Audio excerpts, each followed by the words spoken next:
మత్సల పులి ముఖంపై గాండ్రిస్తే ఎట్టుంటదో తెలుసా? మట్టి తుఫాన్ చెవిలో మోగితే ఎట్టుంటదో తెలుసా?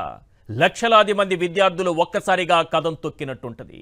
అటు మండలిలో వైఎస్ఆర్సీపీ, ఇటు మండుటెండలో విద్యార్థులు ప్రభుత్వానికి చెమటలు పట్టించారు. ఎక్కడ మా ఫీజు రియంబర్స్మెంట్ అంటూ నిగ్గదీశారు. అంతేనా, మా నిరుద్యోగ భృతి ఎక్కడ, ఇంటికో ఉద్యోగం ఎక్కడ, తొలి సంతకం పెట్టిన డిఎస్సి ఎక్కడ, ఏపీపీఎస్సి నోటిఫికేషన్లు ఎక్కడ, జాబ్ క్యాలెండర్ ఎక్కడ? ఒక్కదానికి ప్రభుత్వం దగ్గర సమాధానం లేదు. ఒక్కటి మాత్రం నిజం, 9 నెలలు, కేవలం 9 అంటే 9 నెలలు. ఇంత తక్కువ కాలంలో ఇంత పెద్ద వ్యతిరేకత బహుశా దేశంలో ఏ ప్రభుత్వానికి వచ్చుండదేమో. ఫీజులు కట్టుకోలేక ఉన్నవి అమ్ముకొని రోడ్డు పాలవుతున్న కుటుంబాలు, కాలేజీ యాజమాన్యాల హెచ్చరికలతో అవమానాలు పాలవుతున్న విద్యార్థులు, సర్టిఫికేట్లు చేతికి రాక పై చదువులకు వెళ్లలేని ఇక్కట్లు, ఇవన్నీ కూడా ఈరోజు యువత పోరులో కనిపించాయి. జగన్పై కక్షతో విద్యా వ్యవస్థను విధ్వంసం చేస్తున్న కూటమి సర్కార్ అన్ని వ్యవస్థలను ధ్వంసం చేస్తోంది. ఈ ప్రభుత్వంలో కనిపిస్తున్నవి రెండే రెండు: ఒకటి విద్వేషం, 2 విధ్వంసం. ఈ విధ్వంసాలను పక్కన పెడితే విద్వేషంతో ప్రత్యర్థులపై అక్రమ కేసులు పెట్టడానికి పోలీసు వ్యవస్థను పక్కాగా వాడుకుంటోంది. ఇదే విషయంపై హైకోర్టు పోలీసు వారికి ఘాటు హెచ్చరికలు చేసింది. ప్రజలు అధికారం ఇచ్చింది మెరుగైన పాలన అందించడానిక, విధ్వంసాలు సృష్టించడానిక? కూటమి సర్కార్ సరైన సమాధానం చెప్పాలి. దానికన్నా ముందు ప్రజలు అడుగుతున్న ఈ 10 ప్రశ్నలకు కూటమి సర్కార్ కరెక్ట్ ఆన్సర్ చెప్పాలి. క్వశ్చన్ నెంబర్ 1, 4600 కోట్లు ఫీజు రియంబర్స్మెంట్ బకాయిలు పెట్టి విద్యార్థుల జీవితాలతో ఆడుకుంటోంది, నిజం కాదా? క్వశ్చన్ నెంబర్ 2, నెలకు 3000 రూపాయల నిరుద్యోగ భృతి ఇస్తామని యువతకు వెన్నుపోటు పొడిచింది, వాస్తవం కాదా? క్వశ్చన్ నెంబర్ 3, 16347 పోస్టులతో మెగా డిఎస్సి అంటూ సీఎం తొలి సంతకాన్నే అపహాస్యం చేసింది, నిజం కాదా? క్వశ్చన్ నెంబర్ 4, ఏటా జనవరిలో జాబ్ క్యాలెండర్ ఇస్తామని యువగళం మైకుల్లో హోరెత్తించి మోసం చేసింది, వాస్తవం కాదా? క్వశ్చన్ నెంబర్ 5, 4 లక్షల ఉద్యోగాలు ఇచ్చేశామని అసెంబ్లీలో అబద్ధం చెప్పి మండలిలో అడ్డంగా దొరికిపోయింది, నిజం కాదా? క్వశ్చన్ నెంబర్ 6, 9 నెలల్లో 1,55,000 కోట్ల బడ్జెటేతర అప్పులు చేసి ఆర్థిక విధ్వంసం సృష్టించింది, వాస్తవం కాదా? క్వశ్చన్ నెంబర్ 7, రాష్ట్రాన్ని అప్పులు కుప్ప చేసింది చాలక అమరావతి కోసం అంతర్జాతీయ స్థాయిలో అప్పులు చేస్తోంది, నిజం కాదా? క్వశ్చన్ నెంబర్ 8, శాంతి భద్రతల కోసం పనిచేయాల్సిన పోలీసు వ్యవస్థను కక్ష సాధింపు చర్యలకు వాడుకుంటోంది, వాస్తవం కాదా? క్వశ్చన్ నెంబర్ 9, సోషల్ మీడియాలో పోస్టులు పెడితే బలవంతపు వసూళ్ల కింద అక్రమ కేసులు పెట్టి అరెస్టులు చేయటం, నిజం కాదా? క్వశ్చన్ నెంబర్ 10, పౌరుల స్వేచ్ఛను పోలీసులు హరిస్తుంటే చూస్తూ ఊరుకునేది లేదని హైకోర్టు హెచ్చరించింది, వాస్తవం కాదా? ఇది ఈ 10 ప్రశ్నలకు కూటమి సర్కార్ సమాధానం చెప్పాలి.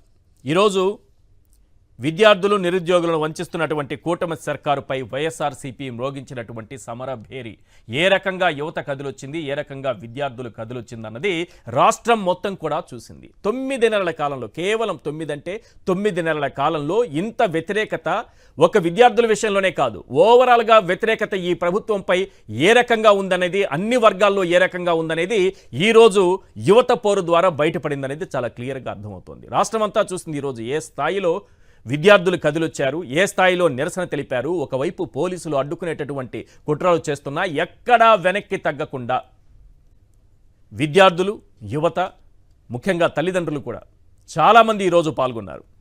అటు మండలిలో వైఎస్ఆర్సీపీ, ఇటు మండుటెండలో విద్యార్థులు, యువత ఈరోజు ప్రభుత్వానికి చెమటలు పట్టించారని చెప్పాలి. ఒకసారి రాష్ట్ర వ్యాప్తంగా ఏ రకంగా జరిగింది యువత పోరు, ఫీజు రియంబర్స్మెంట్ బకాయిలు పెట్టి విద్యార్థుల జీవితాలతో చెలగాటమాడుతున్నటువంటి ప్రభుత్వానికి తమ నిరసనను ఈరోజు విద్యార్థులు, యువత ఏ రకంగా తెలియజేశారనేది ఒకసారి స్క్రీన్ పైన చూద్దాం.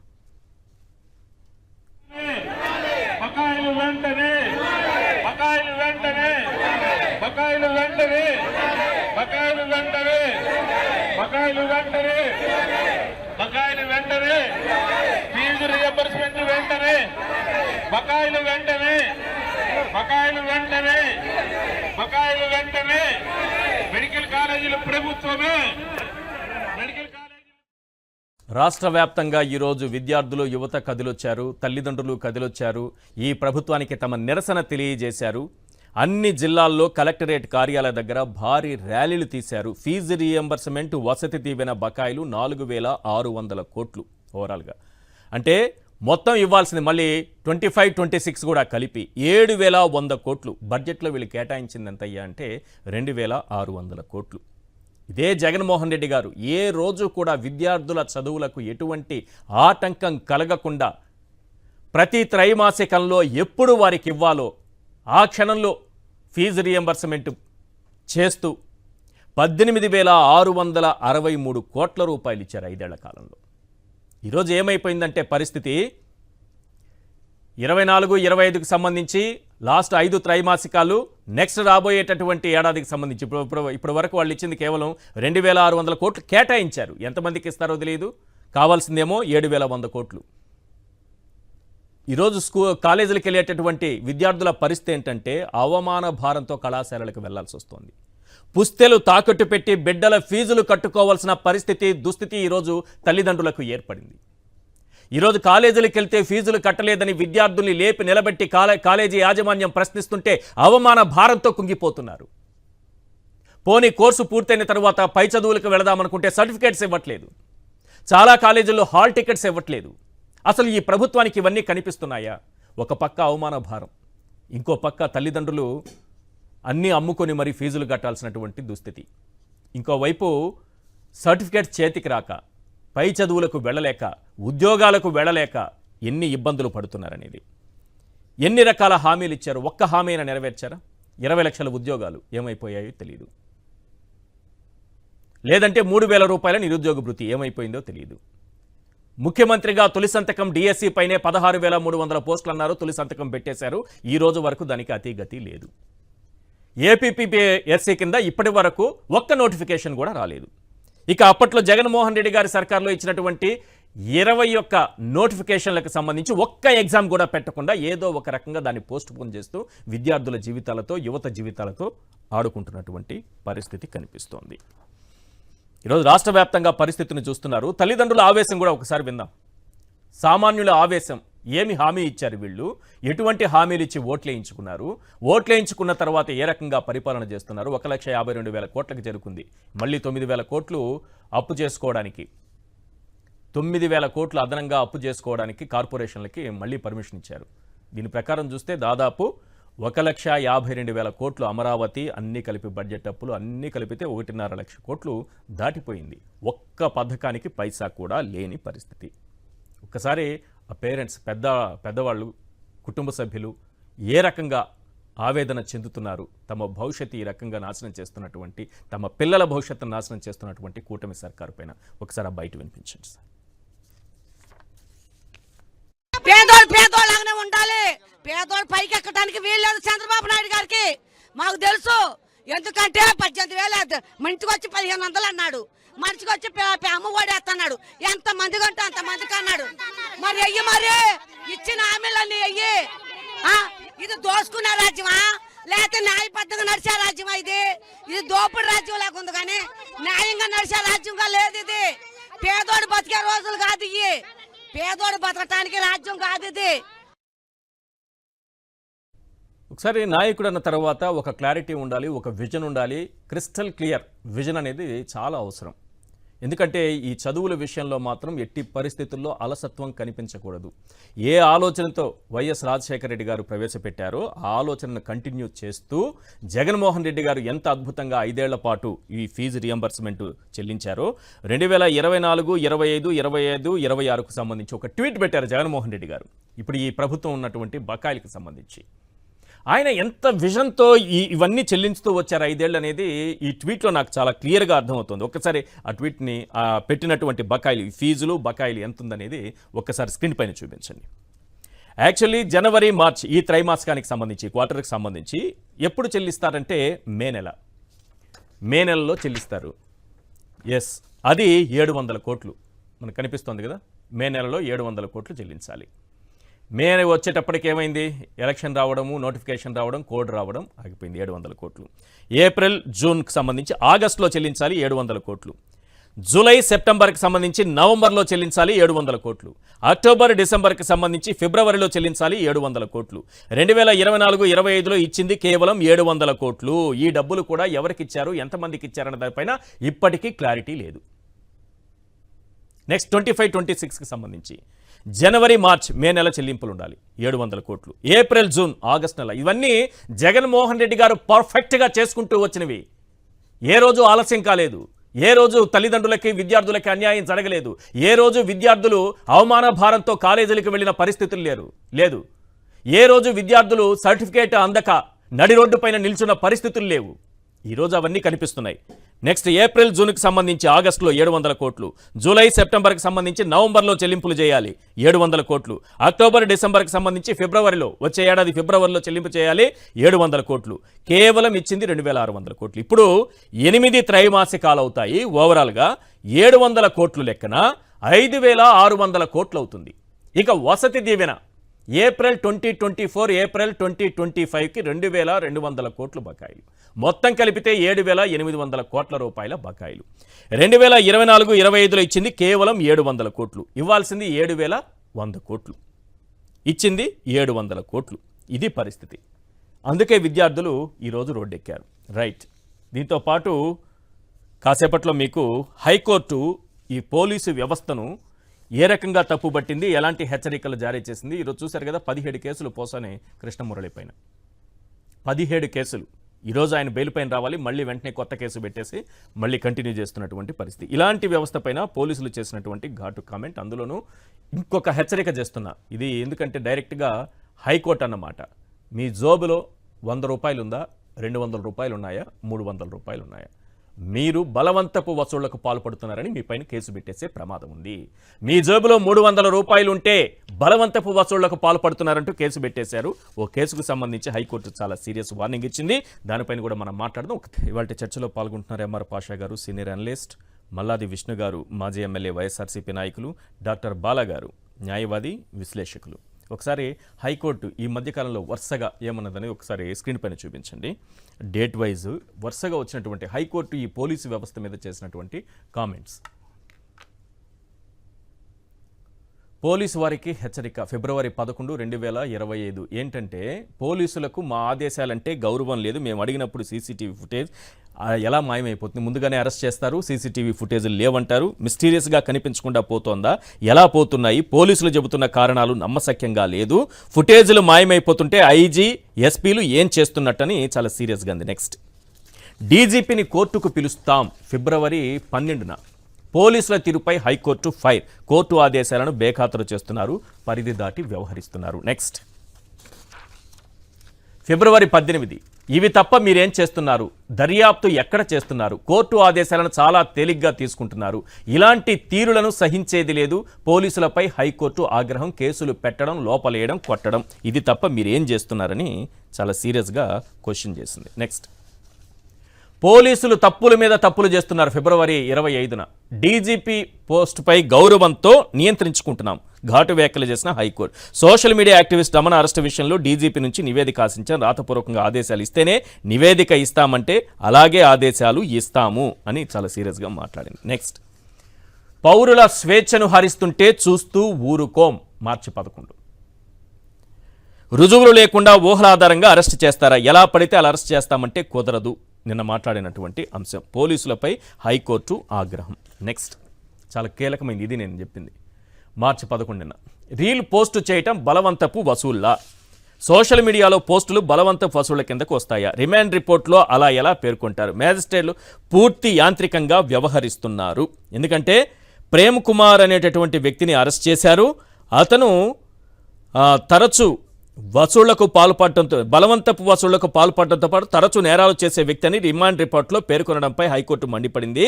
దేని ఆధారంగా ఇలా చేశారంటూ నిలదీసింది. అరెస్టు సమయంలో ఆయన వద్ద 300 రూపాయలు దొరికాయంట. పోలీసులు రాశారు 300 రూపాయలు దొరికాయని. జాగ్రత్తగా ఉండండి. ఎంత జాగ్రత్తగా ఉంటే అంత మంచిది. మీ జేబులో 300 రూపాయలు ఉన్నా సరే మీరు క్రిమినల్స్ అయిపోతారు ఈరోజు. ఇక్కడ క్లియర్గా హైకోర్టు అడిగింది, నేను అడుగుతున్నది కాదు, ఇది హైకోర్టు అడిగింది. ఎస్ బాలా గారు, ఏంటి ఇంత పోలీసు వ్యవస్థ పైన నేను కొన్ని ఎగ్జాంపుల్స్ హైకోర్టు ఈ మధ్య చేసినటువంటి కామెంట్స్ వినిపిస్తున్నాయి. ఈరోజు పోసాని కృష్ణమురళికి సంబంధించి 17 కేసులు పెట్టారు, 1 కాదు 2 కాదు, మళ్ళీ సిఐడి కేసు కొత్తగా పెట్టి కంటిన్యూ చేస్తున్నారు. ఈరోజు ఆయన బెయిల్ పైన రావాల్సినటువంటి సిచ్యువేషన్ ఉండేది.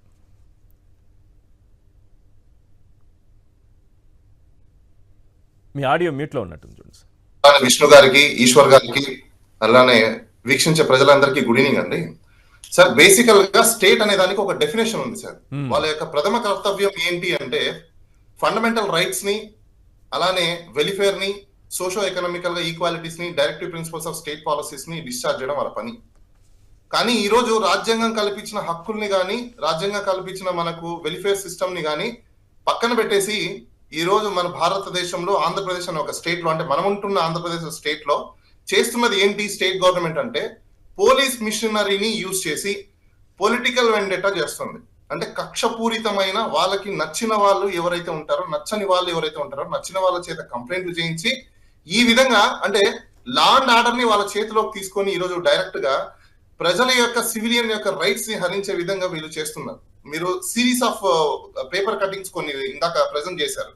హైకోర్టు అనే ఘాటు వ్యాఖ్యలు అని చెప్పేసి మీరు ఇంకా కొన్ని అంటే అందులో కొన్ని ప్రింట్ అనేవి కొన్ని అండి, ఇంకా కొన్ని ఘాటు వ్యాఖ్యలు కూడా చేశారు. ఎందుకంటే సివిలియన్ రైట్స్ ని హరించే విధంగా సోషల్ మీడియాలో పోస్టులు చేస్తే ఈ రేంజ్ లో మీరు అరెస్టు చేసి ఈ రేంజ్ లో కక్షపూరితమైన చర్యలు చేస్తారా అని చెప్పడం కూడా జరిగింది. ఎందుకు ఇలాంటి కామెంట్స్ ఈ రోజు హైకోర్టు చేస్తుంది అంటే మన అందరికీ తెలుసు, సోషల్ మీడియాలో పోస్ట్ చేయడం అనేది రీల్స్ చేసే వాళ్ళు రీల్స్ చేస్తారు, పోస్ట్ చేసే వాళ్ళు పోస్ట్ చేస్తారు, మీన్స్ చేసే వాళ్ళు మీన్స్ చేస్తారు, కొందరు సెటరికల్ గా చేస్తారు, రకరకాలుగా జరుగుతూ ఉంటాయి. ఆర్టికల్ 19 లో మీకు ఫ్రీడమ్ ఆఫ్ ఎక్స్ప్రెషన్స్ అనే డిఫరెంట్ టైప్ ఆఫ్ లో ఉంటుంది. అందులో ఇప్పుడు నేను ఒక మీన్ చేశాను అనుకోండి, అది వేరే వాళ్ళకి నచ్చచ్చు నచ్చకపోవచ్చు, నచ్చనంత మాత్రాన అది క్రైమ్ ఎలా అవుతుంది అనేది బిగ్గెస్ట్ క్వశ్చన్. అది బలవంతపు వసూళ్లు అనే సెక్షన్, అది ఏ సెక్షన్ నాకు తెలియదు కానీ ఆ సెక్షన్ కింద కేసు పెట్టేశారు. బలవంతపు వసూళ్లు అనడానికి మీ దగ్గర ఏంటి, అతను ఎప్పుడైనా నేరం చేశాడంటే 300 రూపాయలు అతను జోబులో దొరికాయని చెప్పారు. అంటే సార్ ఈశ్వర్ గారు, ఇక్కడ పోలీస్ వాళ్ళు ఏం చెప్తున్నారంటే, పోలీస్ వాళ్ళకి ఈ మధ్య కాలంలో నాకు తెలిసినంత వరకు పోలీస్ అకాడమీలో ట్రైనింగ్ ఇవ్వట్లేదు. ఎందుకు ఇవ్వట్లేదు ఏంటో మనకు తెలియదు. ఆర్టీఏ వేస్తే కూడా మనకు తెలిసిపోతుంది ఎన్నిసార్లు వాళ్ళకి ట్రైనింగ్ ఇచ్చారని చెప్పేసి అని. వీళ్ళకి నేను అడిగాను డైరెక్ట్ గా పోలీస్ డిపార్ట్మెంట్ లో కొంతమంది నాకు తెలిసిన వాళ్ళు అడిగితే, ఏంటంటే మీరు ఇలా చేస్తున్నారంటే వాళ్ళు చెప్పింది ఏంటంటే, మా సీనియర్లు ఎవరైతే ఉన్నారో వాళ్ళు మాకు ఇలానే చెప్పారు, కన్వెన్షనల్ కోసం మేము అదే ఫాలో అవుతాం. వాళ్ళు రూల్ బుక్ ని కానీ, రూల్ ఆఫ్ లా ని కానీ, హైకోర్టు ఇచ్చిన జడ్జ్మెంట్స్ ని కానీ, సుప్రీంకోర్టు ఇచ్చిన రూలింగ్స్ ని కానీ, కాన్స్టిట్యూషనల్ లో ఉన్న ఆర్టికల్స్ ని కానీ వాళ్ళు ఏవి ఫాలో అవ్వరంట. వాళ్ళకి తెలిసింది ఒకటే అంట, ఆంధ్రప్రదేశ్ పోలీస్ మాన్యువల్ ఒకటి, రెండోది వాళ్ళ సీనియర్స్ కన్వెన్షన్స్ మీద ఏదైతే వాళ్ళకి చెప్పేసి వెళ్ళిపోయారో అదే మేము ఫాలో అవుతాం అంటున్నారు తప్ప న్యూ అప్డేషన్స్ మీరు ఎందుకు చేసుకోరు అంటే, మా సీనియర్స్ మా సుపీరియర్స్ మాకు అది ఆదేశించారు, మేము చేస్తున్నాం. ఐ వాంట్ ఎవరండి ఇన్వెస్టిగేషన్ ఆఫీసర్ ఇండిపెండెంట్ గా ఉండాలి. మీరు ఒకసారి గమనించాలో లేదో, మన పోసాని కృష్ణమురళి గారి దాంట్లో ఇన్వెస్టిగేషన్ ఆఫీసర్ ఎస్హెచ్ఓ ఉన్నా కూడా ఎస్పీ వచ్చి డైరెక్ట్ గా ఇన్వాల్వ్ అయ్యి కూర్చుంటాడు. అసలు ఎస్పీకి ఏం సంబంధం నాకు అర్థం కాదు. కరెక్ట్. ఏది మనోభావం దెబ్బతిన్న కేసే ఆ రోజుకి ఓవులవారిపల్లి పోలీస్ స్టేషన్ నమోదైంది, మనోభావం దెబ్బతిన్న కేసే. మనోభావం దెబ్బతిందని ఎస్పీ గారే వచ్చేసారా? మనోభావాలు దెబ్బతిన్నాయని చెప్పేసి ఎస్పీ గారు ఎందుకు మానిటర్ చేశారు, ఎస్పీ గారు ఎందుకు వచ్చారు అనేది క్వశ్చన్. మరి డిఎస్పీ ఏమైపోయారు, అంటే ఇమీడియట్ ఇన్ఛార్జ్, మరి డిఎస్పీ గారు ఏమైపోయారు? అసలు ఎస్హెచ్ఓ పని కదా, ఎస్హెచ్ఓ ఇన్వెస్టిగేషన్ ఆఫీసర్ చూసుకోవాల్సిన పని కదా. వాళ్ళు చేయకపోతే, వాళ్ళు సరిగ్గా లేకపోతే అప్పుడు డిఎస్పీకి ఎస్పీకి మేము కంప్లైంట్ చేయడం జరుగుతుంది. కానీ ఇక డైరెక్ట్ గా ఎస్పీనే ఒక డిస్ట్రిక్ట్ సూపరింటెండెంట్ పోలీసే తప్పులు చేస్తున్నప్పుడు ఎవరికి కంప్లైంట్ చేయాలి? అంటే ఇప్పుడు ప్రిన్సిపల్ సెక్రటరీకి కంప్లైంట్ చేసినా పట్టించుకోవాలి, ఎందుకు ఎస్పీ కదా డైరెక్ట్ చేసింది. ఇక్కడ ఆంధ్రప్రదేశ్ లో ఈ రోజు నిజం చెప్పాలంటే భారతదేశంలో కాన్స్టిట్యూషన్ ఈ రోజు ఆంధ్రప్రదేశ్ లో అది పని చేయట్లేదని అనుకోవాలి. ఎందుకంటే సపరేట్ జ్యూరిస్డిక్షన్, సపరేట్ టెరిటరీస్ ఏమైనా ఆంధ్రప్రదేశ్ కి వచ్చాయని ఒక డౌట్ అండి, నాకు డౌట్. ఎందుకు డౌట్ అంటే రూల్ ఆఫ్ లా అనేది ఎక్కడైనా ఒకటే. CrPC, BNSS, IPC, evidence act ఇవన్నీ అందరికి ఒకటే. కానీ కొత్త రూల్ ప్రొసెసర్స్ వీళ్ళు ఎక్కడి నుంచి తీసుకొస్తున్నారు నాకు అర్థం కావట్లేదు. అంటే ప్రెరగేటివ్ పవర్ ఉందని చెప్పేసి ఏ సెక్షన్ లో పడితే ఆ సెక్షన్ లో పెట్టుబడేయడం, జబ్బుల్లో డబ్బులు దొరుకుతాయి, డబ్బులు తీసుకున్నారు, బలవంత వస్తువులు అని చెప్పి పెట్టుబడి. అంటే వాళ్ళు ఏం చెప్తున్నారంటే మేము ఎఫ్ఐఆర్ కడతాం, మాకు నచ్చిన సెక్షన్ లో పెడతాం, మీరు కావాలంటే కోర్టులో తెలుసుకోండి, ఇది వాళ్ళు చెప్పే భాష. కానీ రేపు వాళ్ళ మీద పోలీస్ కంప్లైంట్ అథారిటీకి ఎవరెవరైతే బాధితులు ఇలా ఇల్లీగల్ గా అరెస్టులు చేసి ఇల్లీగల్ గా ఎఫ్ఐఆర్లు కట్టినవి ఏవైతే ఉంటాయో వాళ్ళందరూ వాళ్ళ మీద కంప్లైంట్ చేయడం మొదలు పెడితే పరిస్థితి ఏంటనేది కూడా పోలీస్ డిపార్ట్మెంట్ వాళ్ళు ఆలోచించుకోవాలి. నేను ఎందుకు చెప్తున్నానంటే, నేను ఒక అవేర్నెస్ గా చెప్తున్నాను. ఎవరెవరైతే ఇల్లీగల్ గా పోలీసు వాళ్ళ చేత బాధింపబడ్డారో మీరందరూ మేల్కోండి. పోలీస్ కంప్లైంట్ అథారిటీ అని ఒకటి ఉంటుంది. వాళ్ళకి మీరు డైరెక్ట్ గా వెళ్ళి కంప్లైంట్ చేయాల్సిన అక్కర్లేదు. స్పీడ్ పోస్ట్ లో కూడా మీరు పంపించవచ్చు. Yes. మీ మీద జరిగిన ఇల్లీగాలిటీస్ మీద ఏ ఆఫీసర్లు అయితే మీ మీద ఇల్లీగాలిటీ చేస్తుంటారో వాళ్ళ మీద మీరు పోలీస్ కంప్లైంట్ అథారిటీకి కంప్లైంట్ రాసి పంపించండి. డెఫినెట్ గా ఈ పోలీస్ వాళ్ళ మీద కూడా యాక్షన్ తీసుకుంటే అవసరం అయితే ఉన్నాయి. ఎందుకంటే సర్వీస్ రూల్స్ ప్రకారము, Yes, sir. పోలీస్ యాక్ట్ ప్రకారము వాళ్ళు రూల్ ఆఫ్ లా ని యాజ్ ఇట్ ఈస్ గా వాళ్ళు డెలివరీ చేయాలి. Yes. కానీ ఈ రోజు ఆ రూల్ ఆఫ్ లా ని యాజ్ ఇట్ ఈస్ గా డెలివరీ చేయకుండా వాళ్ళు హైకోర్టు ఇచ్చిన గైడ్ లైన్స్ కానీ, సార్ ఇంకో విషయం మీకు చెప్పాలనుకుంటున్నాను.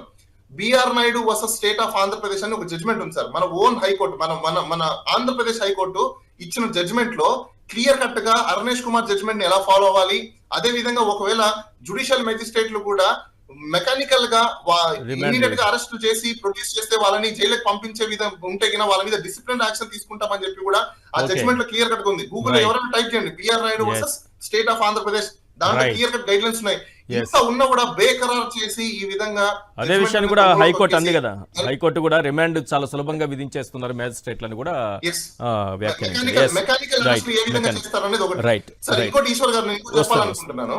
ఇక్కడ సివిలియన్ రైట్స్ ని ఎందుకు తుంగలో దొక్కుతున్నారు అనేది మనం ఒకసారి గమనిస్తే, ప్రజలు ఎవరైతే ప్రశ్నిస్తున్నారో సూపర్ 6 ఎక్కడా, మా వెలిఫేర్ ఎక్కడా, వీళ్ళు ఏమంటున్నారంటే వెలిఫేర్ అంటే మేము చెప్పాం కదా 5 సంవత్సరాల టైం ఉందని అంటున్నారు. నో, ప్రజలందరూ తెలుసుకున్నారు సార్. గూగుల్లో ఇట్లా కొడితే అట్లా వచ్చేస్తుంది. ఈ రోజు వాట్ ఈస్ వెల్ఫేర్ అని కొట్టగానే directive principles of state policies ఇదేమి వాళ్ళు ఇచ్చే పుణ్యానికి కాదు, మాకు రాజ్యాంగంలో కల్పించాలి, ఇది మా హక్కు, మాకు ఇవ్వండి అని అడుగుతున్నారు. అది ఎంప్లాయ్మెంట్స్ కావచ్చు, లేకపోతే స్టూడెంట్స్ కావచ్చు, ప్రతి ఒక్కరు అడగడం వల్ల ఏమైపోతుందంటే వీళ్ళు డైవర్షన్ ఆఫ్ పాలిటిక్స్ చేయడం కోసము ఈ రోజు ఇలాంటి సోషల్ మీడియా కేసు అంటే వేరే కేసులు పెట్టలేరు కదా. కాబట్టి దొరికేది ఏంటి, ప్రతి ఒక్కరికి ఫేస్బుక్ ఉంటది, ట్విట్టర్ ఉంటది, యూట్యూబ్ ఉంటది. దాంట్లో ఎక్కడో చోట ఏదో వాళ్ళకి మనోభావాలు దెబ్బతిన్నాయని ఆ వీడియో లింకులు తీసి, ఫేస్బుక్ లింకులు తీసి పోయి కంప్లైంట్ చేయడం జరుగుతుంది. వీళ్ళు చేసేదంతా ఏంటంటే డైవర్షన్ ఆఫ్ పాలిటిక్స్, అంతకుమించి ఏం లేదండి. రైట్. విష్ణు గారు, ఒక కేసుకు సంబంధించి సీసీటీవీ ఫుటేజ్ అడిగింది ఒక సోషల్ మీడియా యాక్టివిస్టు అరెస్టుకు సంబంధించి. ముందుగానే అరెస్ట్ చేసేసి ఆ తర్వాత మా దగ్గర లేరని చెబితే పోలీసులు మాకు సీసీటీవీ ఫుటేజ్ కావాలి అని అడిగితే, ఆఖరికి కొద్ది రోజుల తర్వాత ఏం చెప్పారంటే సీసీటీవీ ఫుటేజ్ లేదు, కోతులు కొరికేశాయి, వైర్లు మొత్తం కాలిపోయిందని చెప్పారు. నేను చెప్తున్న మాట కదా సార్, కోతులు కొరికేశాయి, కోతులు తినేశాయి, సీసీటీవీ ఫుటేజ్ లేదు, కాలిపోయింది మొత్తం అని చెప్పి. అసలు ఎక్కడున్నాం మనం? సరే, ఏమనుకుంటారంటే ఇప్పుడు ఏమనుకుంటారంటే పోలీస్ అధికారులు కోర్టుకు వెళ్ళి చెప్తే అది నా కోర్టు నమ్మేస్తుందేమో, నమ్ముతుందేమో అనే ఒక దృఢ సంకల్పంతో ఉండి అలా చెప్తా ఉంటారనమాట. అసలు సీసీ ఫుటేజ్ అని అడిగితే కోతులు కొరికేసాయని చెప్తే అసలు దానికి సమాధానం ఏంటనేది మనం ఒకసారి ఆలోచన చేసుకోవాల్సిన అవసరం ఉంది. ఇదే కాదు, ఈ మధ్య కాలంలో జరుగుతున్నటువంటి న్యాయస్థానాల్లో జరుగుతున్నటువంటి విషయాలన్నింటినీ కూడా ఒకసారి రిపీట్ అవుతుంది. ఒకసారి మనం పరిశీలిస్తే చూడండి ఎలా ఉందో. మీరు చూపించారు అన్ని విషయాల్ని కూడా. పోలీసు యంత్రాంగానికి ఇందాక లాయర్ గారు చెప్పినట్టుగా ఏ విధంగా ఉండాలి, ఏ విధంగా పని చేయాలి, ఏ విధంగా ఏ సెక్షన్ని ఏ విధంగా కేసులు పెట్టాలి అనేది ఒక అవగాహన లేదు. రెడ్ బుక్ రాజ్యాంగం ప్రకారం ఎవరో పొలిటికల్గా వ్యతిరేకంగా ఉన్నవాళ్ళు, నచ్చని వాళ్ళు, టార్గెటెడ్గా ఉన్నవాళ్ళు వాళ్ళందరినీ తీసుకుని వెళ్ళి కేసులు పెట్టడమే, కేసులు పెట్టి తప్పించుకునేటటువంటి ప్రయత్నం చేయటమే తప్ప క్లియర్గా కోర్టు ముందు ఈ నేరం చేశారు అని చెప్పిన. ఈరోజు నిన్న కోర్టు కామెంట్ చేసినట్టుంది, భావ వ్యక్తీకరణ స్వేచ్ఛ విషయంలో, పౌరుల యొక్క హక్కుల విషయంలో ఏ రకంగా వ్యవహరించాలో ఈ పోలీసు యంత్రాంగానికి ఒక అవగాహన కల్పించాలో, ఒక క్లాస్ తీసుకోవాల్సినటువంటి పరిస్థితి ఉన్నదో అని చెప్పని కామెంట్ చేసింది. అంటే అది చాలా పెద్ద కామెంట్ అనమాట. అంటే ఏంటి, ప్రజల యొక్క హక్కులు, పౌరుల యొక్క హక్కులు, భావ వ్యక్తీకరణ, స్వేచ్ఛగా మాట్లాడటము, రాజ్యాంగం కల్పించినటువంటి అంశాలని రాజ్యాంగ ఉల్లంఘన చేస్తూ రెడ్ బుక్ ఆధారంగా ఈ కేసులు నమోదు చేస్తుంది అని మనకు స్పష్టంగా అర్థమవుతుంది. మీరు చూసారు ఏ సందర్భంలో ఏ విధంగా పోలీసు వ్యవస్థ ఈ రకంగా అక్రమ కేసులు పెడుతూ అరెస్టులు చేస్తూ ఉంటే సోషల్ మీడియా పోస్టులు పెట్టినందుకే ఇప్పుడు ధైర్యంగా అంతమంది విద్యార్థులు, యువత ఎలా వచ్చారు సార్ రోడ్ల మీదకి? సార్ అదే నేను ఇందాక చెప్పాను, రాజ్యాంగం కల్పించిన హక్కు ఏదైతే ఉందో అది ప్రజల్లో ఒక్క నిమిషం. ఎందుకంటే విష్ణు గారు చెప్పండి ప్లీజ్. ఎందుకంటే సార్ ఇప్పుడు ఆంధ్రప్రదేశ్ ప్రజలందరూ కూడా రాజశేఖర రెడ్డి గారి హయాంలో ఏ రకంగా ఫీజుని రియంబర్స్మెంట్ చేశారు, ఏ రకంగా యువతకి కానీ లేకపోతే విద్యార్థులకు కానీ ఒక క్లారిటీగా వాళ్ళతో పని లేకుండా ఏ టైంకి ఆ టైము డబ్బులు పడటము. అలాగే జగన్మోహన్ రెడ్డి గారి హయాంలో అయితే క్లియర్గా అన్నమాట ఒక క్యాలెండర్ ఉండేది, ఏ టైంలో ఏ విధంగా ఎట్లా చేసేవాళ్ళం అని చెప్పారు. 600 అయినా సరే ఆ టైంకి నిధులు జమ అయ్యాయి. అంటే దాని మీద జగన్మోహన్ రెడ్డి గారికి విద్య పట్ల ఉన్నటువంటి దాని మీద ఉన్నటువంటి అవగాహన, ఏ రకంగా విద్యార్థి లోకానికి అండగా ఉండాలి, ఏ రకంగా తల్లిదండ్రులకు అండగా ఉండాలి, ఏ రకంగా డబ్బు లేనటువంటి వాళ్ళందరూ కూడా చదువుకోవడానికి ప్రభుత్వం ఫెసిలిటేట్ చేయాలి, ఎన్నికలకు ముందు మనం ఏ రకంగా చెప్పాము, ఏ రకంగా పరిపాలన చేస్తున్నాము అని చెప్పని ఒక సమగ్రమైనటువంటి ఆలోచనతో జగన్మోహన్ రెడ్డి గారు పరిపాలించారు. అలాగా ఇప్పుడు ఉన్నటువంటి పరిస్థితి, ఇప్పుడు మీరు ఇందాక తెర మీద చూపించినట్టుగా ఎన్ని త్రైమాసికాలు వేయాల్సిన అవసరం ఉంది. ఎన్నికల ముందు ఏం మాట్లాడారు? జగన్మోహన్ రెడ్డి గారి కార్యక్రమాలు కొనసాగిస్తాను, నాకు ఓటు వేయండి, అంతకన్నా ఎక్కువ ఇస్తాను అన్నారు కదా. మరి ఈ రోజు వరకు 7,100 కోట్ల రూపాయలు అంటే ఈ సంవత్సరంతో పాటు ఎందుకుని బకాయిలు పడ్డాయి, ఎందుకుని ఇవ్వలేకపోయారు? ఇలాంటి సందర్భంలో వారందరికీ కూడా కాలేజీ యాజమాన్యాల నుంచి, కాలేజీకి సంబంధించినటువంటి మేనేజ్మెంట్ల నుంచి అనేక రకాలైనటువంటి ఇబ్బందులు ఎదురవుతున్నాయి. డబ్బులు పడలేదు, కట్టలేనటువంటి పరిస్థితి, చదువుకున్నారు, ఎగ్జామ్స్ రాయాలి, హాల్ టికెట్లు ఆపుతున్నారు, హాల్ టికెట్లు ఇవ్వట్లేదు. ఒకవేళ మేనేజ్మెంట్ కోటాలో జాయిన్ అయిన తర్వాత ఫీజు రియంబర్స్మెంట్ అవుతుందని అంటే అది ముందు డబ్బులు కట్టించుకుంటున్నారు కాలేజీలు, తర్వాత డబ్బులు ఇవ్వట్లేదు. ఇలాగా విద్యార్థి లోకానికి అనేక రకాలైనటువంటి సమస్యలు ఉన్నాయి. ఈరోజు వైఎస్ఆర్ కాంగ్రెస్ పార్టీ 15వ సంవత్సరంలోకి అడుగు పెడుతున్నటువంటి సందర్భంలో విద్యార్థులకు అండగా ఉండాలి, రైతులకు అండగా ఉండాలి, మహిళలకు అండగా ఉండాలి, మంచి పరిపాలన అందించాలి అనే జగన్మోహన్ రెడ్డి గారి లక్ష్యానికి అనుగుణంగా, సిద్ధాంతానికి అనుగుణంగా 2-3 కార్యక్రమాలు తీసుకోవడం జరిగింది. మేము రైతులకి గిట్టుబాటు ధర విషయంలో రోడ్డు మీదకి వచ్చాము. అలాగే కరెంటు ఛార్జీలు ఎన్నికల ముందు పెంచను అని చెప్పని పెంచిన తర్వాత దాని విషయంలో నిలదీస్తూ మళ్ళీ మేము రోడ్డు మీదకి వచ్చాము.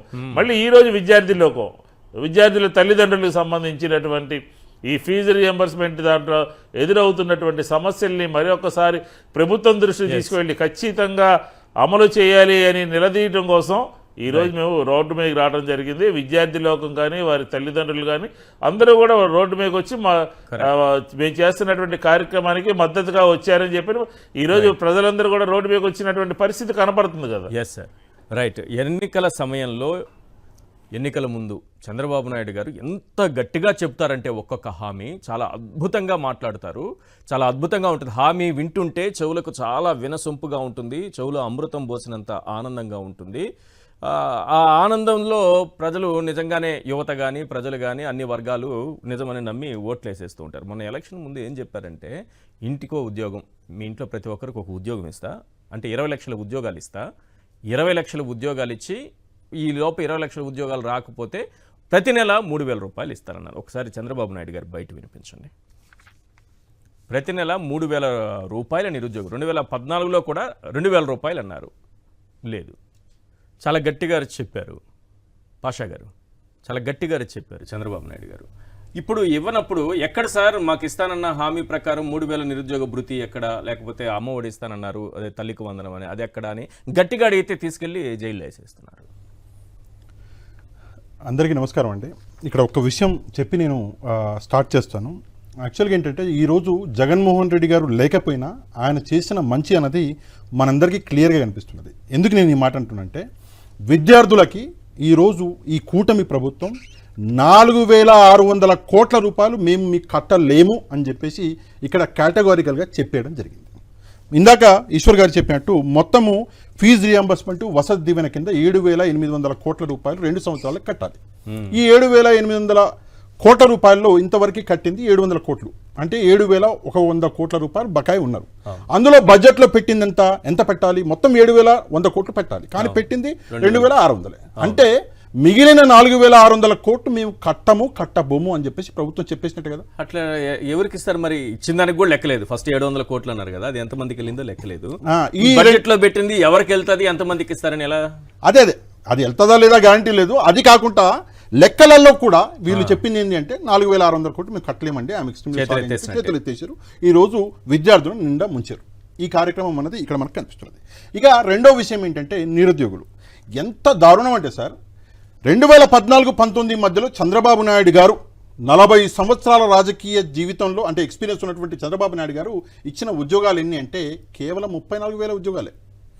అది జగన్మోహన్ రెడ్డి గారు 6.38 లక్షల ఉద్యోగాలు డైరెక్ట్గా ఇవ్వడం జరిగింది. అది కూడా 2-2.5 సంవత్సరాలు కోవిడ్ పోగా.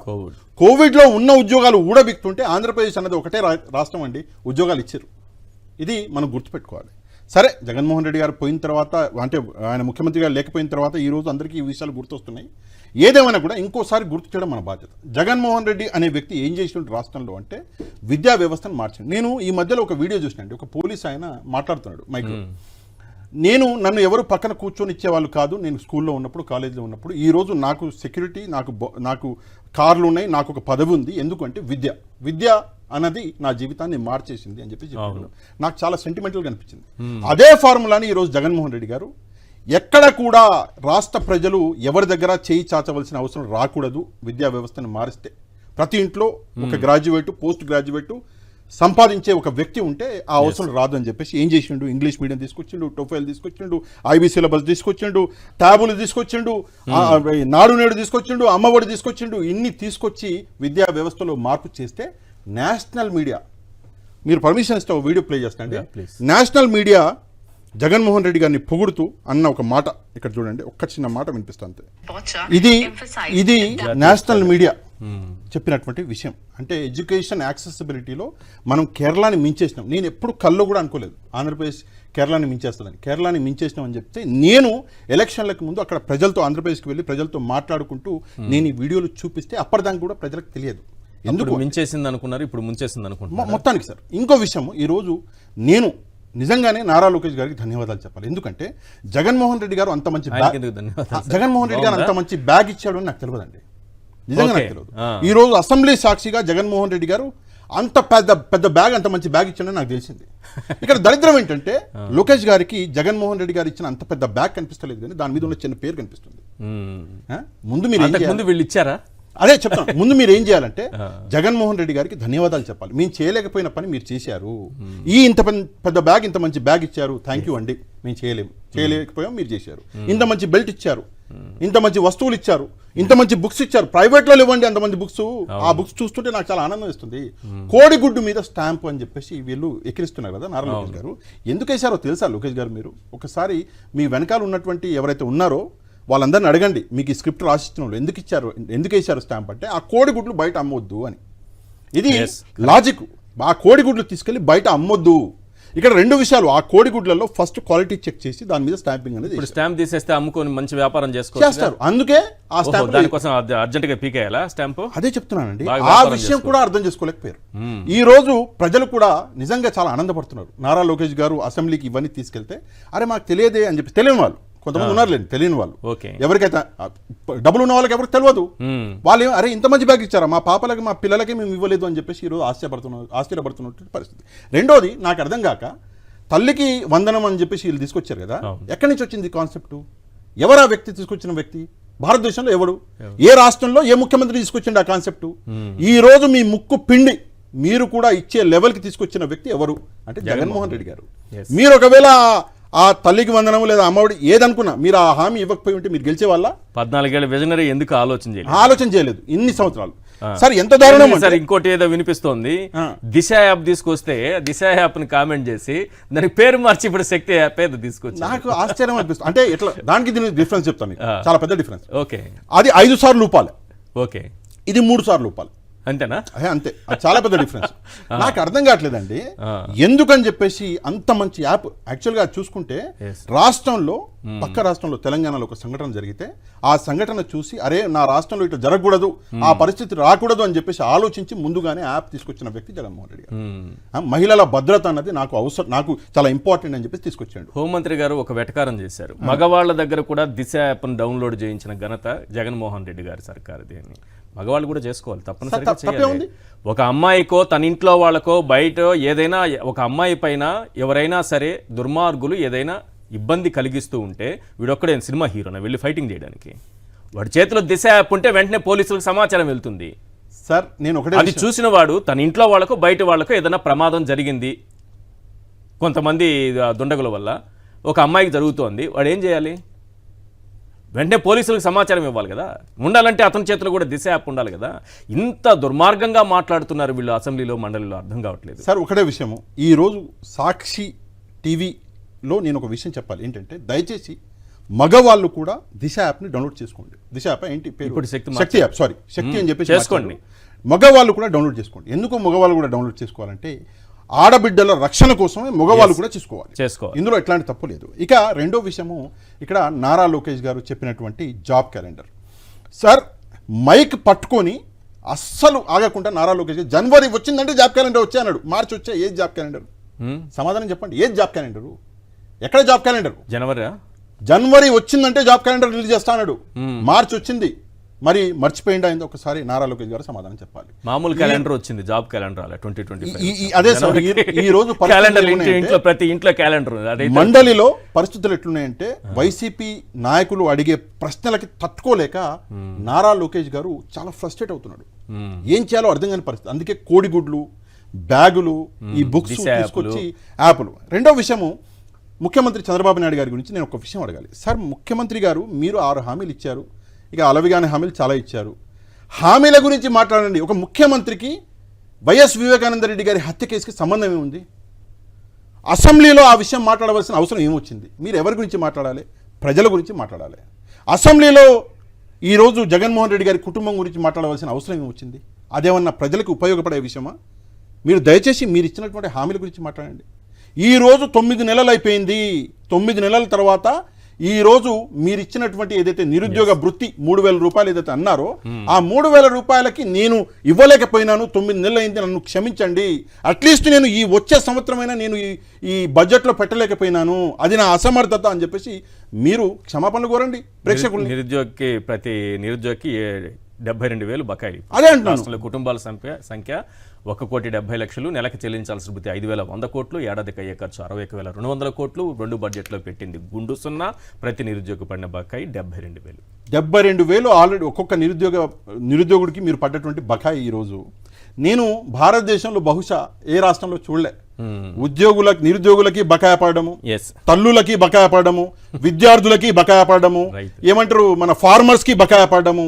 ఇదేం ప్రభుత్వం సార్? నాకు అర్థం కాదు. 9 నెలల్లో మీరేమిచ్చారు? గ్యాస్ సిలిండరా? అది కూడా ఎవరికి అందిందో తెలియదు.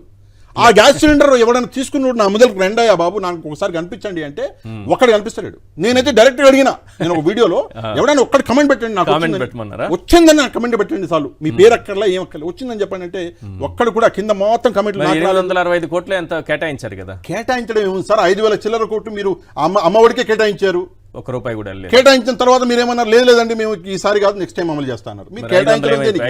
5,000 కోట్లు ఏమైపోయాయి? కేటాయించడం దేనికి? అమలు చేయలేక మళ్ళీ చేతులు చేయడం దేనికి? అసలు ఆశ్చర్యం కలిగించే విషయాలు జరుగుతున్నాయి ఆంధ్రప్రదేశ్ లో. ఏనాడు మనం అనుకోలే రాజకీయాలు ఇంత దరిద్రంగా మారుతాయని చెప్పేసి. ఈ రోజు ఒక లాఫబుల్ పాయింట్ గా మిగిలిపోయింది కూటమి. ఈయన ఇట్లున్నాడు అంటే ఇంకో ఆయన మాత్రం చాలా పాపం ఎక్కడున్నాడు. కట్టుని ఒక బల్బ్ వెలుగుతా చూసిరా, అంటే అది లూజ్ బల్బులు ఉంటాయి కొన్ని, మనం స్విచ్ చేసిన తర్వాత అది ఎప్పుడు వెలుగుతుందో దానికే తెలుసు, ఎప్పుడు బంద్ అవుతుందో దానికే తెలుసు. అట్లా పవన్ కళ్యాణ్ గారు ఒక నెలలో 5 రోజులు యాక్టివ్ ఉంటున్నాడు. మీరు ఒకసారి అబ్జర్వ్ చేయండి. 5 రోజులు అట్లా వెలిగి అట్లా వెళ్ళిపోతున్నాడు. మరి ఆడిపోతున్నాడో తెలియదు, ఏం చేసుకున్నాడో తెలియదు. ఇప్పుడు యాడ్ ఉందా పవన్ కళ్యాణ్ గారి పేరు? ఏమైనా న్యూస్ వస్తుందా? లేదు. అదే ఏమన్నా కూటమి మీదకి ఏదైనా ఆపద రానివ్వండి, చట్టు అని వస్తాడు, మొత్తం మీద చేసుకుని ఏదో తీసుకెళ్తాడు, ఇటో మళ్ళీ జర్మనీకి తీసుకెళ్తాడు, రష్యాకి తీసుకెళ్తాడు. అదే ఆయన పరిస్థితి సార్. భారతదేశం గురించి మాట్లాడా, రాష్ట్రం గురించి మాట్లాడంటే జర్మనీ గురించి మాట్లాడతాడు.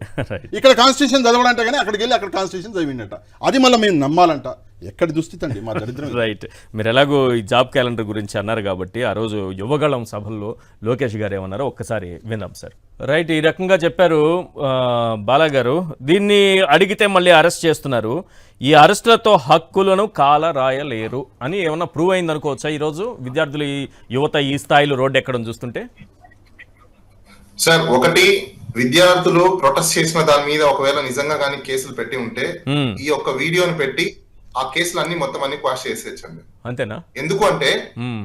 రీజనబుల్ ఎక్స్పెక్టేషన్స్ అని అంటాం. ఇందాకే నేను చెప్పా, కాన్స్టిట్యూషనల్ లో మనకు కల్పించిన హక్కులు ఏవైతే ఉన్నాయో, Yes. ఒక రాజకీయ నాయకుడు కావచ్చు, రాజకీయ పార్టీ కావచ్చు, వాళ్ళ మేనిఫెస్టోలో పెట్టిన దాన్ని అడగడం కోసం చేసే ప్రొటెస్ట్ ఏదైతే ఉంటుందో, that is not an illegal, that is not an violation of any rule of law.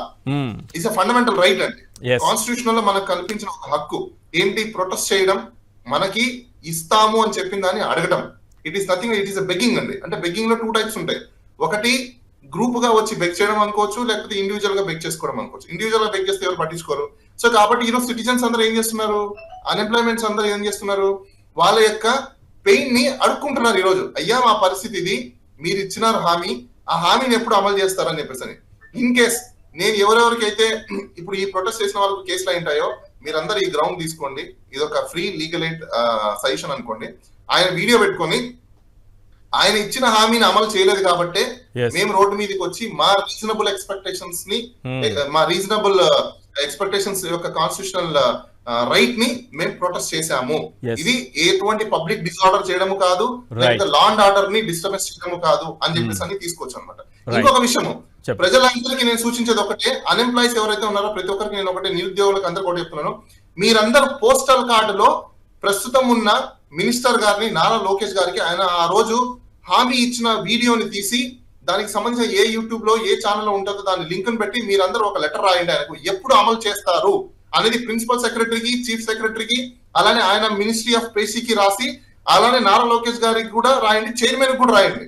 రాసిన తర్వాత వీళ్ళందరూ ఆన్సర్ చేయకపోతే మీరు హైకోర్టులో రిట్లు కూడా వేయొచ్చు. ఎందుకంటే మీ ఒక రీజనబుల్ ఎక్స్పెక్టేషన్స్, ఒక రిప్రజెంటేషన్ ఇచ్చిన తర్వాత దాని మీద స్పందించాల్సిన బాధ్యత ప్రభుత్వానికి ఉంటది, ఆ కన్సర్న్ పబ్లిక్ రిప్రజెంటేటివ్ కూడా ఉంటది.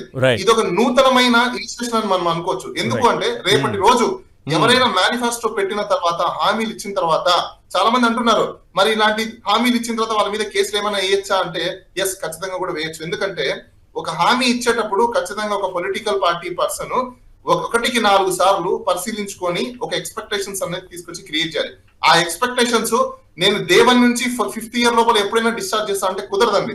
వాళ్ళ మేనిఫెస్టోలో ఏదైతే పెట్టారో, మేనిఫెస్టోలో ఏదైతే చెప్తున్నారో, ఇప్పుడు ఆయనే ఆల్రెడీ అడ్మిట్ అయిపోయాడు. ఏంటి, అక్కడ ఆయన January 1st, 2025 లో జాబ్ క్యాలెండర్ రిలీజ్ చేస్తాను. అంటే ఇప్పుడు ఈ సోషల్ మీడియా కేసులు ఉన్నాయి చూసారా ఈశ్వర్ గారు, ఏంటి మిస్ఇన్ఫర్మేషన్, డిస్ఇన్ఫర్మేషన్ స్ప్రెడింగ్ అనేది కేసు అవుతుంది కదా. అవును.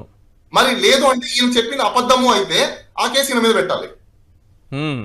ఎందుకు? మిస్ఇన్ఫర్మేషన్ ఆర్ డిస్ఇన్ఫర్మేషన్ పబ్లిక్ లోకి సర్క్యులేట్ చేశారు కాబట్టి.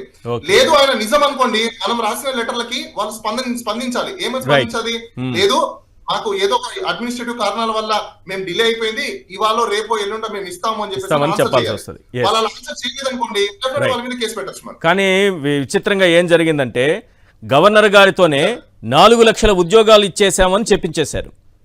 4 లక్షల ఉద్యోగాలు 9 నెలల కాలంలో 6.5 లక్షల కోట్ల పెట్టుబడులు వచ్చాయి, 4 లక్షల ఉద్యోగాలు ఇచ్చేశాము అని చెప్పారు. 4 లక్షల ఉద్యోగాలు ఎవరికి ఇచ్చారు, ఎక్కడిచ్చారు, ఏదైనా అడ్రస్ ఏమైనా చెప్తారా, జాయిన్ అయిన ఒక్కడ పేరైనా ఏమైనా చెప్తారా అన్నట్టుగా నిలదీశారు మండలిలో వరదు కళ్యాణి గారు, ఎమ్మెల్సీ గారు, వైఎస్ఆర్సీపీ నుంచి. నిలదీస్తే లోకేష్ గారి నుంచి వచ్చినటువంటి సమాధానం ఏంటి ఒకసారి మనం విందాం. వారిద్దరి కాన్వర్సేషన్ ఒకసారి విందాం. ఎందుకంటే గవర్నర్ గారు చెప్పిన తర్వాత నమ్మాలి కదా. గవర్నర్ ప్రసంగంలో పెట్టారు కదా, బడ్జెట్ సమావేశాల సందర్భంగా 4 లక్షల ఉద్యోగాలు ఇచ్చేసామన్నారు కదా, మరి ఇప్పుడేమంటున్నారనేది చూద్దాం. అలాగే ఉద్యోగాల కోసం గవర్నర్ గారు చెప్పారు అధ్యక్ష, 9 నెలల్లో 4 లక్షల మంది యువతకు ఉద్యోగాలు ఇచ్చేసామని చెప్పారు అధ్యక్ష. ఎందుకంటే కల్పించబడినవి అన్నారు. అసలు ఏ శాఖలో కల్పించారు, ఏ కంపెనీల్లో ఇచ్చారు, ఎక్కడ ఇచ్చారో తెలియజేయాల్సిందిగా అడుగుతున్నాను అధ్యక్ష. ఎందుకంటే పరిశ్రమలు గ్రౌండ్ అవ్వకుండానే ఉద్యోగాలు ఇచ్చేసారని ఎలా చెప్తారు అధ్యక్ష? 4 లక్షలు కాదు అధ్యక్ష, 9 నెలల్లో 4 ఉద్యోగాలు కూడా ఇవ్వలేదు అధ్యక్ష. Of over 4 lakh jobs potential ఇచ్చామని ఎక్కడ చెప్పాం మేడం? పొటెన్షియల్ ఇచ్చామని ఎక్కడ చెప్పాం మేడం? మేము ఇచ్చామని చెప్పలేదు మేడం, ఇక్కడ పొటెన్షియల్ అని చెప్తున్నారు. ఎందుకు మేము తప్పు రాసి చెప్తున్నారు అధ్యక్ష? చూపించాను అధ్యక్ష, ఇది కరెక్ట్ కాదు అట్లా. గవర్నర్ గారి ప్రసంగంలో, మల్లాది విష్ణు గారు ప్రసంగంలో క్లియర్గా ఉంది ఇచ్చేసామని. ఈనాడు దినపత్రిక ప్రామాణికం కదా, వాళ్ళకి భగవద్గీత కదా, చాలా క్లియర్గా తాటికాయంత అక్షరాలతో రాశారు 4 లక్షల ఉద్యోగాలు ఇచ్చేసామని. మళ్ళీ అక్కడ మండలి అడిగితే లేదు పొటెన్షియల్ అది మేము కలలుగన్నాం ఇవ్వాలనుకొని ఇంకా కలగానే ఉంది, ఇంకా కళ సాకారం కాలేదని చెప్తున్నారు. సార్ ఇప్పుడు వరద కళ్యాణ్ గారు మాట్లాడిన దాని మీద ఆయన చెప్పినటువంటి సంఘటనలు, అలాంటి ఉదంతాలు, అలాంటివన్నీ కూడా చాలా ఉన్నాయి ఈ ప్రభుత్వంలో. అలా దొరికిపోయినటువంటివి ఒకటే కాదు. నిన్న రైతులకు సంబంధించినటువంటిది 20,000 ఇస్తామని చెప్పని పిఎం కిసాన్తో కలిపి 20,000 అని చెప్పని నిన్న మాట మార్చారు. నిన్న అగ్రికల్చర్ మినిస్టర్. ఇప్పుడు ఒకటి కాదు, అన్నీ అంతే. ఈ కూటమి అధికారంలో రావడానికి, అధికారంలోకి వచ్చే ముందు మాట్లాడినటువంటి మాటలన్నీ కూడా చంద్రబాబు నాయుడు గారు మాట్లాడినా, పవన్ కళ్యాణ్ మాట్లాడినా, లేకపోతే భారతీయ జనతా పార్టీ మాట్లాడినా ఆ మాటల మీద ఎవరు నిలబడలేదు. అవును, ఆ మాటల మీద నిలబడి ఈరోజు ఎవరు కూడా మేము ఆ రోజు మాట్లాడాం, ఈరోజు మాది బాధ్యత, రైతులది మాది బాధ్యత, మహిళలది మాది బాధ్యత, విద్యార్థులు మాది బాధ్యత అని చెప్పలేదు. అలా ఆంధ్రప్రదేశ్లో చెప్పినటువంటి ఏకైక లీడర్ ఎవరంటే వైఎస్ జగన్మోహన్ రెడ్డి గారే. నేను ఎన్నికల మేనిఫెస్టోలో ఏం చెప్పాను, నా పాదయాత్రలో వచ్చిన అంశాలు ఏంటి, నా క్యాలెండర్లో ఏ రోజు ఏమి ఇస్తానని చెప్పని, ఏ నెలలో ఏం జరుగుతుందని చెప్పని ఆంధ్రప్రదేశ్ ప్రజలకి క్లియర్గా విపులంగా చెప్పినటువంటి లీడర్ జగన్మోహన్ రెడ్డి గారు. కాబట్టి గవర్నర్ గారితో చెప్పించేశారు, ఎవరు పట్టుకోరు, ఎవరు దాన్ని ఐడెంటిఫై చేయరు అని చెప్పని.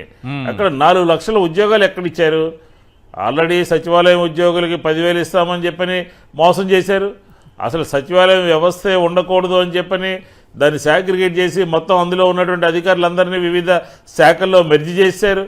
ఎలా ఉండేది సచివాలయం వ్యవస్థ జగన్మోహన్ రెడ్డి గారు ఉన్నప్పుడు?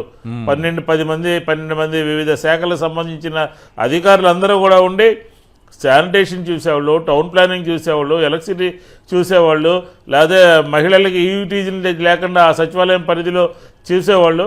ఇలా రకరకాలుగా అంతా ఇస్తే వాళ్ళు చేయలేకపోగా మనం చేసినటువంటి దాన్ని పూర్తిగా నిర్వీర్యం చేశారనమాట. కాబట్టి లోకేష్ గారు శాసన మండలిలో ఒప్పుకున్నటువంటి సంఘటనలు ఈ ప్రభుత్వంలో అనేక ఉన్నాయి. ఉదాహరణకి మెడికల్ కాలేజెస్ తీసుకుందాం.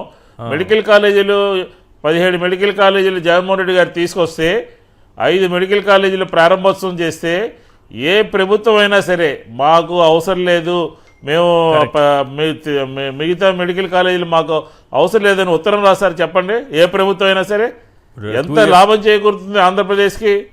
ఈ 2 years నెక్స్ట్ అకాడమిక్ ఇయర్తో కలిపి 2,500 సీట్లు పోయాయి సార్. మెడికల్ సీట్లు 2,500 పోయాయి ఈ అకాడమిక్ ఇయర్తో కలిపి. అదే 2,500 సీట్లు పోయాయి. కొన్ని మెడికల్ కాలేజీల కోసం పక్క రాష్ట్రం తప్పిస్తా ఉంది. అవును, అలాగే కేంద్రం కూడా ఈ మధ్య కాలంలో ఒక నిర్ణయం తీసుకుంది. అన్ని రాష్ట్రాలను మెడికల్ కాలేజీలు ఉండాలి, ఇంత టార్గెట్ ఉండాలి, ఇంతమంది వైద్య విద్యార్థులు రావాలి, వైద్యం అందరికీ అందాలి అని మన తర్వాత 1 సంవత్సరాల తర్వాత కేంద్రము పక్క రాష్ట్రాలు మొదలుపెట్టాయి. అలాంటిది ముందుగా మొదలుపెట్టి ముందుగా వినియోగంలో తీసుకొచ్చినటువంటి రాష్ట్రంలో కొత్తగా అధికారంలోకి వచ్చినటువంటి చంద్రబాబు గారి ప్రభుత్వము, కూటమి ప్రభుత్వము ఈ రకంగా అదంతా డిమాలిష్ చేయడం అనేది ఎంతవరకు సమంజసం, ఎంతవరకు న్యాయబద్ధంగా ఉంటుంది? పరిపాలన చేసేవాళ్ళు ఎవరైనా సరే, ఆయన చంద్రబాబు నాయుడు గారు పదే చెప్తారు, నా ముందు చేసినటువంటి ముఖ్యమంత్రి చేసినటువంటి దాన్ని నేను కంటిన్యూ చేశాను, చాలాసార్లు రాజశేఖర రెడ్డి గారు చేసింది కూడా నేను కొనసాగించానని చెప్తారు. మరి మెడికల్ కాలేజీలు ఎందుకు మీరు ప్రైవేటు పరం చేస్తున్నారు? ఆంధ్రప్రదేశ్ ప్రజలకు చెప్పాలి అని చెప్పని వైఎస్ఆర్ కాంగ్రెస్ పార్టీ అడిగింది ఈ రోజున. రైట్ భాషా గారు కంక్లూడ్ చేయండి సార్ ప్లీజ్. సార్, ఇందాక మీరు ఒక విషయం అడిగారు అరెస్టుల గురించి. అవును, ఒక విషయం నేను కూడా చెప్పడం మర్చిపోయా. వ్యవస్థల్ని మేనేజ్ చేయడంలో చంద్రబాబు నాయుడు గారు దిట్టండి. ఆ కళ అన్నది జగన్మోహన్ రెడ్డి గారికి రాలా. వ్యవస్థల్ని నిజాయితీగా నడిపించడం అన్నది జగన్మోహన్ రెడ్డి గారికి తెలుసు. ఈరోజు దారుణంగా ఎట్లా ఉన్నాయి పరిస్థితులు అంటే, ఇప్పుడు ప్రజలు ఎవరైతే ఉన్నారో ప్రజల్ని బిజీగా ఉంచాలి, ఏదో ఒక విషయంలో బిజీగా ఉంచాలి. ప్రజలు ప్రభుత్వాన్ని ప్రశ్నించకూడదు, చంద్రబాబు నాయుడు గారిని ప్రశ్నించకూడదు అని చెప్పేసి పొద్దుటి నుంచి సాయంత్రం వరకు ప్రజల్ని మీడియా ద్వారా బిజీగా ఉంచే ఒక పెద్ద కుట్ర అనేది ఆంధ్రప్రదేశ్లో జరుగుతుంది. వీళ్ళకు ఉన్నటువంటి పచ్చ మీడియా ఏం చేస్తుంది అంటే, స్క్రిప్ట్ ఏదైతే ఆఫీస్ నుంచి వచ్చిందో ఆ స్క్రిప్టు, అది కాకుండా భవిష్యత్తు అన్నది ఆ స్క్రిప్ట్లో ఉంటుంది. ఈరోజు ఉదయం ఒకవేళ స్క్రిప్ట్ వచ్చింది అనుకోండి 7 గంటల 8 గంటలకి 10 గంటలకు ఏం జరుగుతుందో ఉంటుంది, 12 గంటలకు ఏం జరుగుతుందో ఉంటుంది, మధ్యాహ్నానికి ఏంటో మొత్తం ఒక స్క్రిప్ట్ ఉంటుంది. ఆ స్క్రిప్ట్ అనేది మొత్తం ఫాలో అవ్వకుండా ఏం చేస్తున్నారు అంటే నిజంగా ప్రజల్ని బిజీగా ఉంచుతున్నారు. ఓకే, ప్రజలు కూడా ఇంత బిజీ షెడ్యూల్లో ప్రశ్నించడం మర్చిపోయారు. ఎందుకు ప్రశ్నించరు?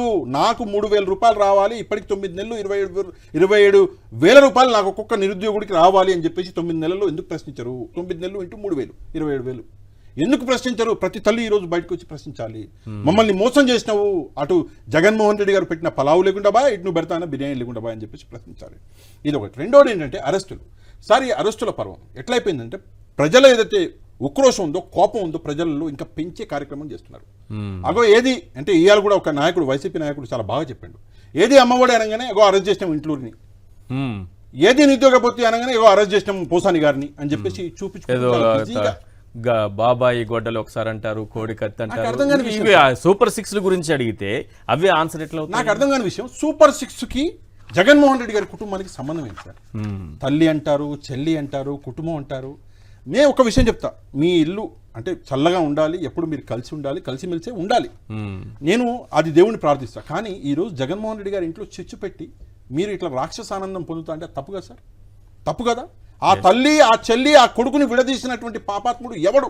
ఇది నా ప్రశ్న. సమాధానం చెప్పాలి ప్రేక్షకులు. ఎవరు? అది ప్రేక్షకులే చెప్పాలి సమాధానం. ఇది మనం చెప్పక్కర్లా. మీరు మీ ఇల్లు చల్లగా ఉండాలి, అది మేము కూడా ఆశిస్తున్నాం. పక్కవాడి ఇల్లు కూడా బాగుండాలని చెప్పి మీరు ఆశించాలి.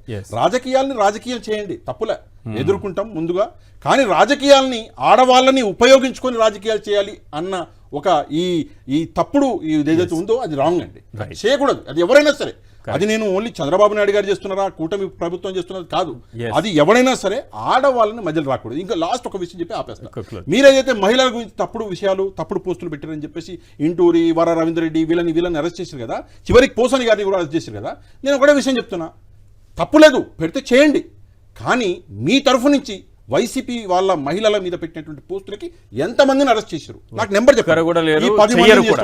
ఈ 10 మందిని చేసినాం, ఈ 100 మందిని చేసినామని నాకు 5 పేర్లు పంపించి చూద్దాం. ఇది చేరు. కానీ కేవలం ఏకపక్షంగా వైసీపీని టార్గెట్ చేయాలని చెప్పేసి చేస్తుంటే ఇది సుప్రీంకోర్టు కలగజేసుకోవాలి. దయచేసి నేను చేతులు జోడించి చెప్తున్నా, సుప్రీంకోర్టు రాష్ట్రాన్ని కాపాడాలి. లేకపోతే రాష్ట్రంలో 300 రూపాయలు ఉన్న ప్రతి ఒక్కరిని తీసుకెళ్ళి లోపలేస్తారు. ఎందుకు? ఓహో, మీరే మరి ఆ అబ్బాయి దగ్గర ఎవరు ప్రేమ్ కుమార్ అంట సార్, 300 రూపాయలు ఉన్నాయంట, ఒక రీలు పెట్టిండంట, పెడితే బలవంతపు వసూళ్లు. రీలు పెట్టడానికి బలవంత వసూళ్ళకి సంబంధం ఏంది? 300 రూపాయలు ఉంటేనా? అంటే ఒక 500 ఉంటే మీరు కూడా లోపలికే, అంతే. ఓ 1000 రూపాయలు ఉంటే నేను కూడా లోపలికే. రైట్, మన అందరూ రెడీ అయిపోతాం. బాలగారు మీరు కూడా రెడీ అయిపోండి, మన అందరం రెడీ అయిపోతాం వెళ్ళడానికి. Right. Thank you sir. Pasha గారు చర్చలో పాల్గొన్నందుకు. మల్లాది విష్ణు గారు thank you so much sir. Doctor Bala గారు మీకు ఎక్కువ రోజులు ఉంటుంది రిమాండ్. థ్యాంక్ యూ సార్ చర్చలో పాల్గొన్నందుకు బాలా గారు. ఇది వాళ్ళ చర్చా కార్యక్రమం. చూస్తూనే ఉండండి సాక్షి టీవీ.